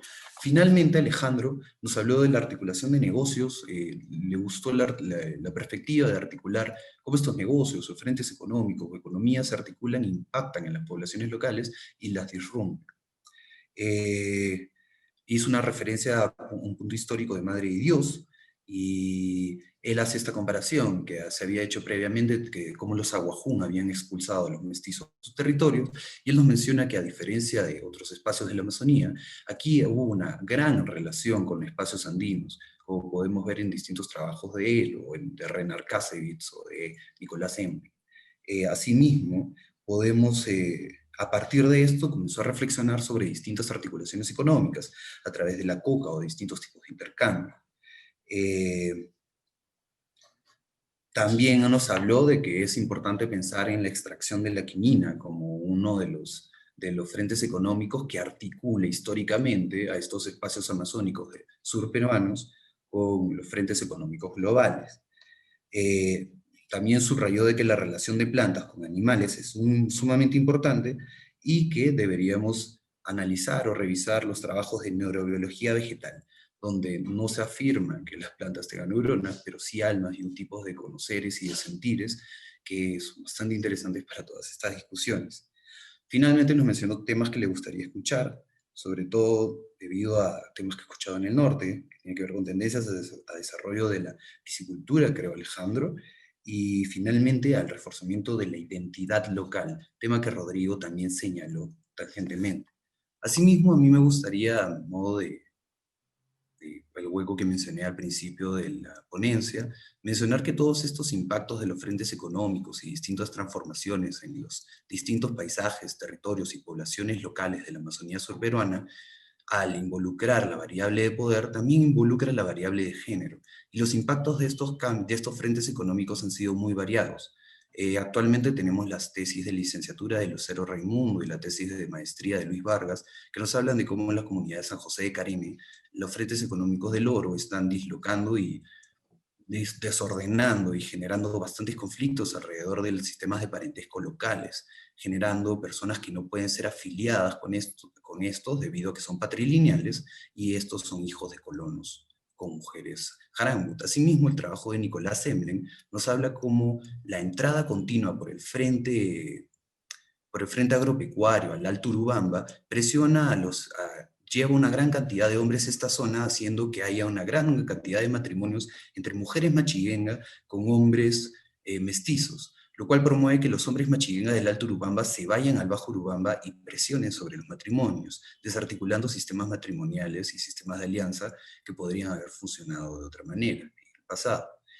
Por otro lado, tenemos los trabajos de Castillo y de Marta Rodríguez, quien creo que está acá de espectadora, así como los trabajos de Glenn Shepard sobre los impactos de la camisea en Urubamba, que coinciden con las tesis propuestas por Luis Elvira Belaúnde en el libro de Deforestación en Cambios Climáticos, donde se habla de cómo este tipo de actividad extractiva genera una masculinización y presión sobre las economías domésticas, generando cambios en la división sexual de trabajo y generando cargas extras sobre las mujeres, debido a que son los hombres quienes salen a trabajar y quienes acceden al dinero.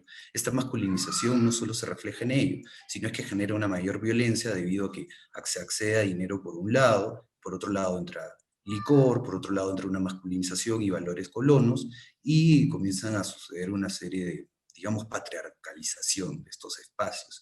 Finalmente, es necesario mencionar que los frentes económicos ilegales o los frentes económicos desordenados generan la posibilidad o generan las cadenas y generan la dominación a través de trata de personas, la cual es una especie de oportunidad a veces, pero muy conflictiva y totalmente rechazable para las mujeres que se suman a estas distintas cadenas para generar trabajo. Para trabajar. Tenemos distintos trabajos que también trabajan sobre ello, que queremos trabajarlos en el seminario. Y finalmente, me gustaría comentar cosas que han detectado la Sociedad Zoológica de Frankfurt, con distintos consultores al interior del Parque Nacional, donde se comienza a observar que hay un cambio en la educación de los machiguengas de contacto inicial, donde son las mujeres quienes al parecer están comenzando a acceder más a educación que en el pasado, y están incluso comenzando a llegar a niveles más altos que de los hombres. Esto solo para pensar en las complejidades que pueden tener todos los impactos que hemos conversado en las variables de género y cómo impactan en la vida de las mujeres y cómo generan estas cargas. Y habiendo dicho eso, me gustaría dar pase a la ronda de preguntas. Voy a comenzar a leer las preguntas a los ponentes y los invito a todos, por favor, a dejar sus preguntas en el chat o en donde se pueda de las redes sociales. A ver, empezamos con... Aquí está. Pregunta para Thomas Moore. ¿Cuánto mejoró el nivel económico de las comunidades nativas en la cuenca del Bajo Urubamba, convirtiendo a Megantoni en uno de los distritos del Perú? O sea, cómo Megantoni ha mejorado cómo el hecho de que Megantoni sea distrito ha mejorado la condición de los machiguengas. Invitamos también a cualquier ponente a poder responder eso. Voy a hacer unas cuantas preguntas más y luego liberamos a que todos puedan responder. Por otro lado, también existe la pregunta de ¿desde qué década se involucraron y cómo fue cambiando en el tiempo la relación de los Jarambu con la minería artesanal? Creo que también, Tomás, tienes bastantes trabajos sobre ellos y podrías respondernos sobre esos brevemente, de la historia de los Jarambu y su articulación con el oro. Luego también nos preguntan cómo ha cambiado el pensamiento indígena con la influencia de la extracción de oro, madera y el cultivo de coca. Nos pregunta Donaldo Pineo para Thomas Moore. Por otro lado está la pregunta de cómo se ha visto afectada la matriz cultural indígena por el sistema extractivista, y esa es una pregunta para Rodrigo Arce. Finalmente, para Alejandro Camino, ¿cómo las plantas sagradas influyen en el pensamiento indígena frente a la economía extractiva? Me quedo con esas, puedo repetir las preguntas si quieren, y adelante. Invito primero a Tomás a que nos responda a la primera pregunta sobre la relación de los Jarambu con el oro, de un proceso histórico. Y luego dejo abierto la pregunta del municipio de Megantoni, por si alguien tiene información sobre ello. Adelante, Tomás. Bueno, los Arakbut en el río Carene, Colorado, comenzaron a trabajar oro de manera muy sencilla y artesanal en la década de los años 60, por influencia de algunos pocos migrantes andinos que se dedicaban al oro. Y vendían a los comercios inicialmente, pero desde el 73 se instaló el Banco Minero y se promovió la extracción del oro. Y el banco permitió, no había derechos mineros, nadie podía ostentar derechos de propiedad sobre ningún espacio en cuanto a la minería aurífera. El banco daba autorización de trabajo a los que vendían el oro a él, que tenía el monopolio del oro en el país. Lamentablemente, con la ley de minería y la eliminación, el cierre del Banco Minero por el gobierno de Fujimori, todo eso ha cambiado y todo se ha mercantilizado, el llamado mercado libre, y eso ha abierto puertas al narcotráfico. Pero los conflictos sociales entre los Arakput y los mineros auríferos comenzaron a partir de 1978 con la ley de promoción aurífera, que permitió la figura de denuncios mineros. Y ahora se pelean espacios y esto es mío y no el otro. Y había asesinatos y muchas incidencias de violencia. Eso continúa hasta la fecha, y con la ampliación de la minería en cauces antiguos del río y el trabajo con maquinaria pesada de manera legal e ilegal. Para mí todo es ilegal porque nadie cumple plenamente normatividad, que es imposible de cumplir porque no está adecuada a la realidad en el terreno. Pero en todo caso, el caos actual tiene orígenes en las normas que lo permite, y no se ha podido encontrar formas de dominarlo. Y los conflictos entre los indígenas y los mineros por espacios que vulneren sus conceptos de no propiedad, sino compartir, han sido en la raíz de los problemas interculturales. Ahí, gracias. Diego, Alejandro Camino, te pediría si puedo dar mi... Adelante. Porque, sí, porque me voy a tener que retirar un poco antes. Mira, primero sobre la situación de Megantoni. He tenido oportunidad de visitar un par de veces. Definitivamente esto ha venido como consecuencia de una presión de comunidades machiguengas sobre el gobierno central, ya que el dinero del canon lo manejaba antes Echarate, y básicamente todos las decisiones y los trabajadores que venían a hacer obras y demás venían del Cusco, y ellos querían tener más control sobre estas obras. Desgraciadamente, estuve viendo las expectativas que tenían los dirigentes y los pobladores de varios de estos pueblos, que antes eran comunidades dispersas, ¿no? Y que hoy día están asentadas en pequeños pueblos en la boca de los ríos principales. ¿Cuáles eran las expectativas? Bueno, las expectativas tenían que ver con comunicación. Me preocupaba mucho, por ejemplo, me preocupó mucho ver nativos que planteaban la necesidad de una carretera que los comunicara hacia la zona de la Purímac y finalmente a la zona de la Sierra Central, ¿no? Presionados por comerciantes de cacao, que los que remontaban el río para comprar el cacao y decirles que ellos podrían comprar más cacao si es que hacen una carretera hacia sur, ¿no? Norte, perdón, Río Abajo. Entonces, otro pedido de los pueblos era que querían tener plaza de armas, ¿no? Cambio radical de los patrones de vida y de subsistencia de los pueblos machiguengas de la zona. Sobre el tema de plantas sagradas, yo realmente prefiero utilizar el término con que se designan determinadas plantas, me lo diría plantas maestras, plantas que enseñan, plantas que dan información o que ayudan a resolver problemas, ¿no? Creo que mucha de esta tradición de uso de estas plantas tiene que ver justamente con esta relación del hombre con el mundo vegetal, ¿no? Las plantas tienen poderes, tienen capacidades, tienen competencias que pueden ayudar a muchas cosas, no solo a problemas de salud, sino a problemas personales, a dudas, a visiones, además de las complejidades del bosque, en donde no solo las plantas son espíritus del bosque, sino también hay otro tipo de espíritus que son parte de las mitologías locales, ¿no? Eso en resumen. Me van a tener que disculpar porque tengo un compromiso que tengo que estar fuera a la 1 y tengo que salir ya. De todas maneras, muchísimas gracias, tío, y felicitaciones. Creo que es una iniciativa que ojalá se siga consolidando. Gracias. Muchas gracias, Alejandro. Es genial contar con tu presencia y con tu expertise en este tipo de eventos. Hasta una próxima ocasión. No hay problema con que te desconectes. La gente agradece. Continuamos con las preguntas. Ahora una pregunta para Rodrigo Arce, luego una para Heinrich. La pregunta para Rodrigo.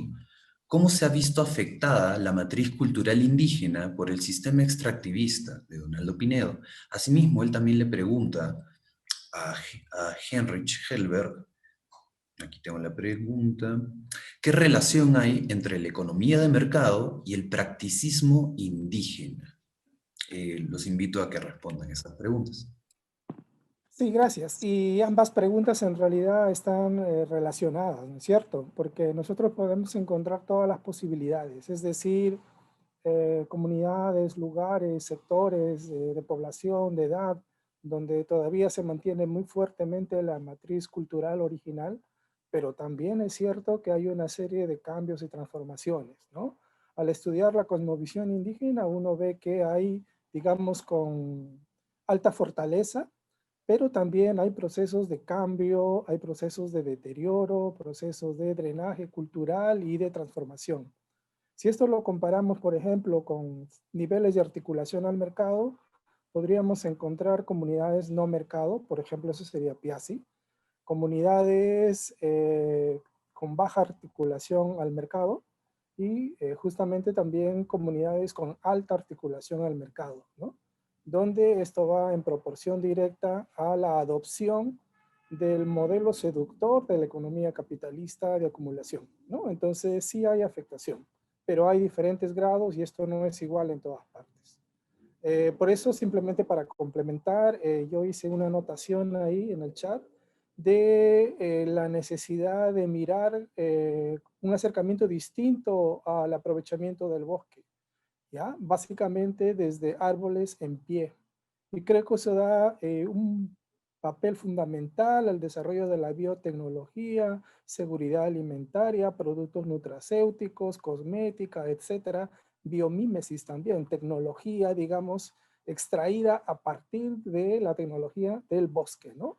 Entonces ahí hay un potencial gigantesco, más allá, digamos, de lo convencional, que por más esfuerzo que hagamos, todavía hay muchas dificultades institucionales, legales, etcétera, para poder implementar aprovechamiento sustentable de los bosques, de la flora y de la fauna, ¿no? Eso es lo que podría señalar. ¿Entro yo? ¿Entro yo? Gracias, Rodrigo. Sí, adelante, Henrich.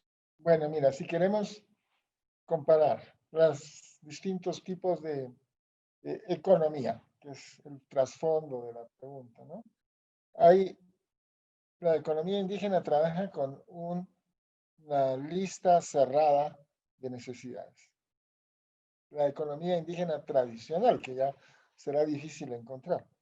La economía de mercado trabaja con una lista expansiva, no solo amplia, grande, sino que crece y crece más porque genera nuevas tecnologías que imponen nuevos productos en el mercado y que el consumidor es forzado a aceptar eso por razones de competencia social, etc. ¿no? Tienes que adecuarte al celular nuevo cada 6 meses, cada 2 años, etc. La economía indígena, cuando se adopta al mercado, va con su economía, es decir, lo que tiene en la cabeza, que eso se lo lleva a la economía de mercado. No es que adopta un sistema de economía occidental, va con su propia economía. Entonces, por ejemplo, va con sus animales para vender sus animales o vender sus pescados y se encuentra con el alcalde le ofrece unas becas, la pasa muy bien y regresa. ¿Y qué tal te fue en el viaje? Pues mira, he conseguido esto, socializado, he logrado esto ya. Y tus pescados que llevaste años se pudrieron en la canoa. Y él considera que ese fue un viaje de éxito. ¿Te das cuenta? Entonces, por eso es que lleva su economía con él a donde vaya y su cultura.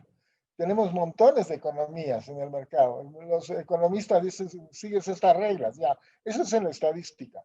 Pero en los detalles vas a descubrir que hay muchas economías que van allá y que compiten entre todas.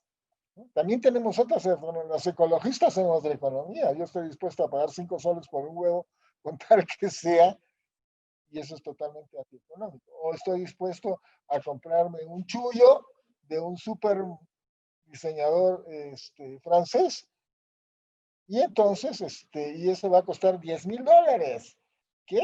Ya, bueno, eso, estás dispuesto a pagar eso. Entonces hay tantas economías como estructuras mentales están detrás de la economía. Entonces, ¿qué ha pasado con nuestra gente? Claro, van al mercado, quieren eso, pero en el fondo las personas quieren cubrir un poquito más de necesidades. Tienen un aumento de las necesidades, pero antes era una lista cerrada, ahora es una lista cerrada también. Sí, quiere un celular, por ejemplo. Acá tengo uno, quiere un celular, pero se contenta con un chancho como este, pues. No es que quiere como una actriz de cine que quiere un celular con brillantes, por ejemplo, donde ni siquiera tiene una ventaja tecnológica, sino tiene un objeto de lujo. Eso no hay. ¿Sabes cuál es el límite hasta donde yo he percibido esto? No sé ahora cómo estén los amigos Arakenbot de Dios, porque tiempos que no los veo. Yo creo que ellos quieren lo que ven que otras personas de su entorno tienen. O sea, no quiere la super zapatilla. la de 600, la de 800 soles. Ellos quieren la zapatilla que ve que tú tienes y porque están acostumbrados a la reciprocidad y a la igualdad, demanda lo que los otros tienen en su propio entorno. Eso hace la situación, uno, no están destruyendo toda su economía, la economía de mercado, se están articulando con medida para satisfacer necesidades más o menos reales o de prestigio, pero no necesidades totalmente creadas solo por el lujo, etc. Eso casi no tiene peso en la realidad. Entonces, por eso decía yo, es un poco como cuando se pasaron de caza y pesca a la agricultura. ¿Qué trajo la agricultura? Seguridad alimentaria. No mejoró la calidad de la alimentación, trajo seguridad alimentaria. Ahora puedo ir a la chacra, sacar mi zapallo, mi yuca. Escucha, hoy día llueve una semana, no hay casa, pero hay algo que comer. Entonces alivió la situación. Ahora es lo mismo, es un nuevo proceso que hay que pensar así y creo que si lo pensamos así, algunos de los rasgos totalmente alarmantes no son tan alarmantes. Hay que tener confianza en las mismas personas, eso es básico. Y en esto, ¿no? Trabajar en estos gobiernos propios, territorio, todo lo que se ha mencionado ahora. Bueno, ahí está. Gracias por tu respuesta. Finalmente hay una última pregunta que está dirigida para los tres. Es una pregunta que me pone muy contento de anunciar porque es de un amigo que no hace tiempo, de Fabricio Carpena. Él nos pregunta, hace poco desapareció un núcleo familiar en la etnia Mastanagua, en estado de contacto inicial, en el Purús, que de alguna manera tomaron el rol de mediadores entre otras etnias en aislamiento voluntario con otros grupos colonos y la sociedad mayor, etc.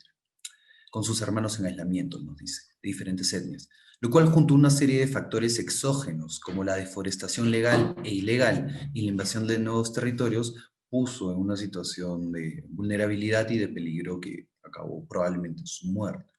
Algo similar también pasó con los hermanos de la etnia Machiguenga, la comunidad Xipetiari, hace algunos años en relación a los Maxcopiros, cobrando también una vida.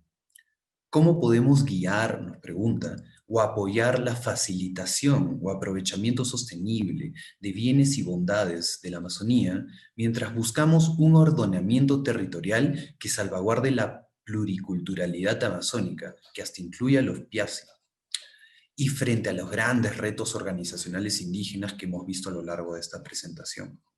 ¿Hay experiencias claves para pensar en esto? Los insto a que nos respondan esta pregunta final. Y adelante, tal vez Tomás, tú puedas empezar. Muchas gracias por la pregunta. Es muy importante esa situación y es común en todo el área donde hay pueblos indígenas en aislamiento. Yo llamo aislamiento en diferentes grados o relativo. No creo en el contacto inicial. Porque el Estado tiene una ley sobre la ley Piasi del año 2006 que permite el establecimiento de reservas indígenas, pero de la selva sur no se han creado, solo en Ucayali. Se mantiene la figura anterior de reservas territoriales con menos apoyo del Estado.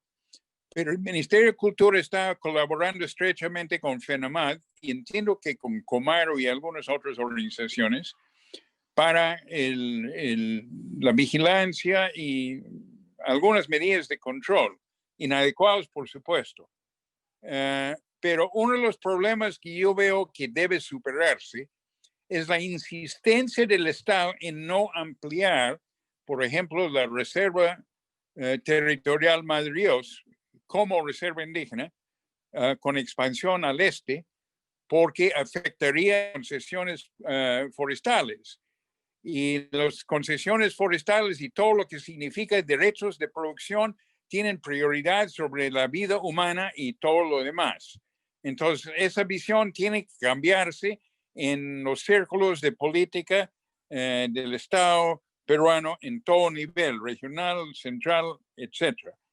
En cuanto a los mismos indígenas, hay gente que trata de intervenir y ser intermediarios con los aislados. Me parece inconveniente.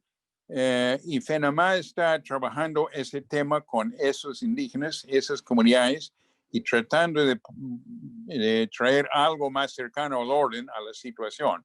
Pero hay mucho que hacer todavía. Gracias. Gracias, Tomás. Rodrigo, ¿tienes? ¿No? Henrich. Sí, gracias.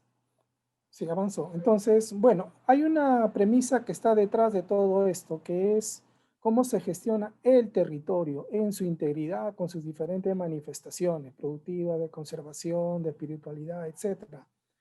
Creo que no está suficientemente interiorizado, de tal manera que hay muchas dificultades justamente para aplicar enfoque de paisajes, enfoque ecosistémicos, enfoques bioculturales, de sistemas socioecológicos. Entonces, creo que esa visión de complejidad es necesaria para dar cuenta entonces las interacciones de lo tangible e intangible y cómo damos lugar producto de un diálogo deliberativo, ¿no? Un diálogo democrático, participativo, amplio, que defina cuáles son los límites ecológicos de los sistemas económicos. Creo que por ahí tendría que ir. Gracias, Rodrigo. Finalmente, Henrich. Ya, ok, mira, bueno, lo que me acabas de decir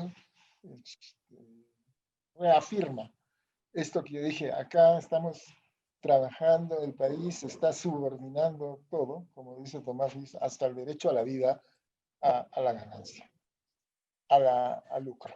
¿Ah? ¿No es cierto? Entonces hay eso.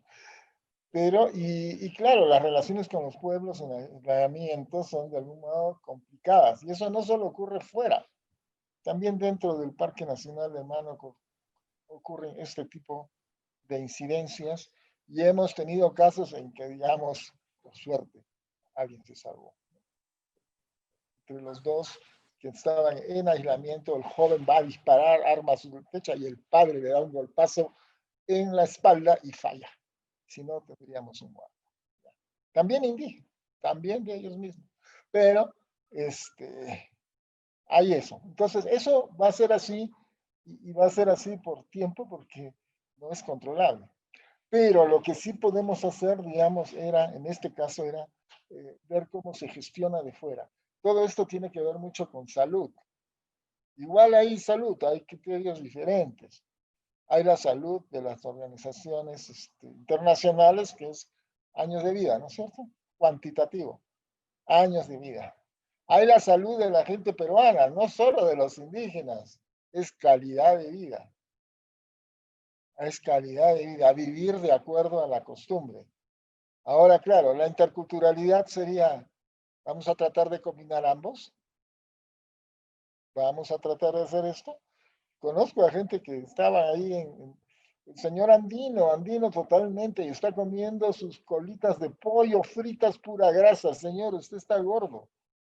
Dices, está obeso. No se da cuenta que está, sí, pero yo prefiero morir comiendo rico que cuidarme. ¿Te das cuenta? Entonces ahí ves cómo los dos criterios hacen choque y tienes eso. Se podrían llegar a combinar. Eso requiere de manejar muchas situaciones y es una cuestión de hacerlo tema social, ¿se da cuenta? Porque no es fácil que la gente acepte todas las recomendaciones de la cultura occidental. No las va a aceptar, no las está aceptando. Misma pandemia te demuestra, han combinado las medicinas. Mis amigos a Wahoo me llamaron, estamos curándonos con nuestra medicina, pero le hemos puesto dentro del brebaje, le hemos puesto el antiinflamatorio y para el dolor. Y nos estamos curando. Y está pasando. Sí. ¿Ya? En su percepción, inclusive, había mucho más mestizos muertos que ellos. En ellos se murieron los ancianos, pero en el otro se murieron montones de gente. No sé si eso era cierto, habrá que ir a las estadísticas porque puede haber una cuestión de percepción. Y es difícil ir a las estadísticas porque el sistema de salud no toma a los pueblos originarios en cuenta. O sea, tú eres de tal sitio y toma la geografía, pero no toma el pueblo como nota. Entonces no es controlable. No se pueden decir esas cosas. Entonces hay problemas de sistema y hay problemas de apreciación propia y hay este enfrentamiento, si quieres, de la cultura. Yo veo que la medicina occidental ha quedado en el ridículo total frente al mundo, ¿no? Nos ha enseñado unas empresas que les interesa empleo, la salud, lo que les interesaba era el negocio. Y entonces ha habido una caída de máscara. Por otro lado, nuestras propias autoridades dijeron, no uses tu medicina, no automediques, no uses esto, ¿no es cierto? ¿Y quién ha salvado a la gente? Eso, la automedicación. Yo he visto acá mucha gente yendo a la farmacia a comprarse medicamentos en contra de ellos solos. No se fueron al hospital. Entonces, ahí hemos tenido todo este conflicto de culturas, lo hemos tenido delante de los ojos estos días. Y esto poco está ahí con la gente en aislamiento voluntario, ¿no? Montar un sistema para eso, era y ha sido siempre un reto inmenso, ¿no? Es un reto inmenso. No es fácil hacer eso. Y para preservar este tipo de existencias y de vidas. Empezaría porque los peruanos no conocen nada. Desconocemos a los peruanos. Ese es un problema número uno. Pero sí se ha avanzado. En mi opinión, yo veo que conversas en el taxi, conversas con la gente en el mercado, lo que sea, ahora tienen una visión mucho más clara de lo que ha pasado. Te dicen, no, los indígenas, esos no son parte del gobierno, están fuera. Esos son gentes con los que están. Para ellos no valen. Se han dado cuenta de eso. Y se dan cuenta que hay que cambiar eso, obviamente. Y eso es donde hay que empezar a trabajar. Ya. Cortamos ahí, si no nos volvemos, estiramos mucho la cosa. Ya. ¿Alguien más quiere responder? Muchas gracias a todos por sus respuestas. Espero que todos hayan disfrutado tanto este evento como yo, la verdad. Ahora les dejo con Joana Rufino para que nos dé las palabras de cierre de este evento. Adelante, Joana. Bueno, primero que todo, agradecerles muchísimo a todos por su participación, tanto por la calidad de esta discusión, muy interesante, que nos permite hacer un abrebocas a este seminario, a las discusiones que van a empezar a nacer a partir de estos encuentros en conjunto. Es muy agradable para nosotros poder continuar a reflexionar, a aportar, a construir conjuntamente sobre estas temáticas de la Amazonía surperuana, aunque sea desde lo virtual. Contarles entonces que este seminario de Amazonía surperuana va a continuar, vamos a continuar a consolidar la alianza de un comité organizador en torno a diferentes temáticas sobre la Amazonía surperuana. Invito a encender las cámaras a todas las personas del comité organizador. De esta manera podemos un poco dar la cara y mostrar a las personas que participan, quienes están aquí trabajando y elaborando esta propuesta. Y bueno, la intención es continuar a generar espacios de discusión en torno a la Amazonía subperuana, que puedan generar una incidencia en la investigación y que puedan generar también una co-construcción de conocimiento, teniendo en cuenta tanto las comunidades nativas como la academia y otros sectores.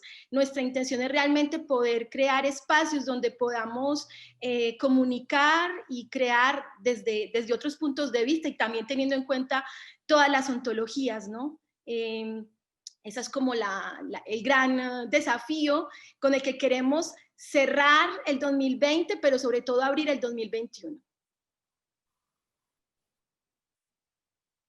Muchas gracias, Joana. Con esas palabras acabamos el evento.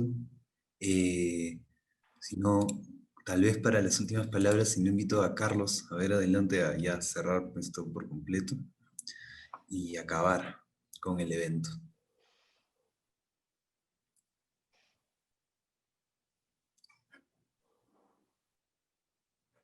Bueno, si no, cerramos ahí nomás.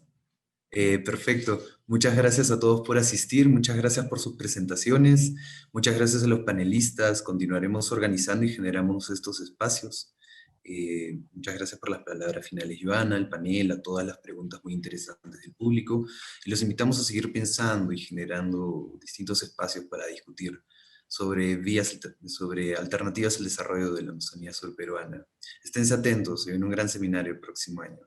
Los esperamos a todos. Muchas gracias. Hasta luego.